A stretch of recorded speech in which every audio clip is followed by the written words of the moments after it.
আমরা সংস্কার কমিশনের রিপোর্টগুলোর উপরে বিস্তারিত রিপোর্টের উপরে আমরা আমাদের বিস্তারিত মতামত প্রদান করেছি, দফাওয়ারি মতামত প্রদান করেছি, সেই বিষয়ে সময়ে সময়ে আপনাদেরকে অভিহিত করেছি এবং পরবর্তীতে গঠিত জাতীয় ঐক্য কমিশনের আহ্বানে আমরা আলাপ আলোচনা করতে গিয়েছিলাম সংস্কার বিষয়ে। সকল বিষয়ে যদি ঐক্যমত সৃষ্টি হয় সকল রাজনৈতিক দলের মধ্যে, স্টেক হোল্ডারদের মধ্যে, তাহলে হবে সেটা একটা অনন্য অপূর্ব জিনিস। সেটা আমি এতটা বেশি আশা করতে পারবো না, কারণ বিভিন্ন মতাদর্শে বিশ্বাসী বিভিন্ন রাজনৈতিক দলের বিভিন্ন রকমের বক্তব্য থাকবে, দৃষ্টিভঙ্গি থাকবে, দৃষ্টিকোণ থাকবে। আমরা সেইটাই গ্রহণ করব যেটা এই জাতির জন্য বৃহত্তর স্বার্থ সংরক্ষণ করবে।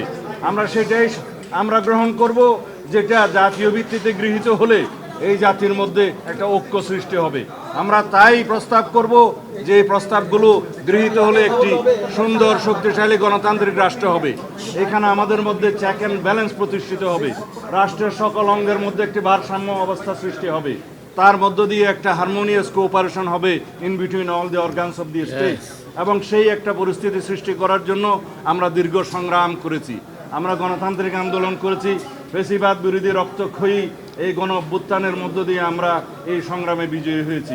আমরা মনে করি ডিসেম্বরের ভিতরে নির্বাচন অনুষ্ঠান করা জাতীয় সংসদের খুবই সম্ভব এবং এর আগেই জরুরি ভিত্তিতে যে সমস্ত সংস্কার করা প্রয়োজন, বিশেষ করে নির্বাচনমুখী, সেই সংস্কারগুলোকে চিহ্নিত করে আমরা ঐক্যমতের মাধ্যমে সেগুলো বাস্তবায়ন করি এবং সেই এমন কোনো সংস্কার নেই যেগুলো এক মাসের মধ্যে বাস্তবায়ন করা সম্ভব হবে না।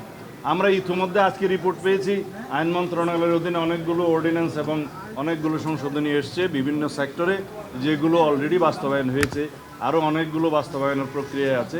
সেগুলো অর্ডিন্যান্সের মাধ্যমে করা সম্ভব, নির্বাহী আদেশের মাধ্যমে করা সম্ভব, এমনকি কিছু কিছু সংস্কার তো অফিস আদেশের মাধ্যমে করা সম্ভব।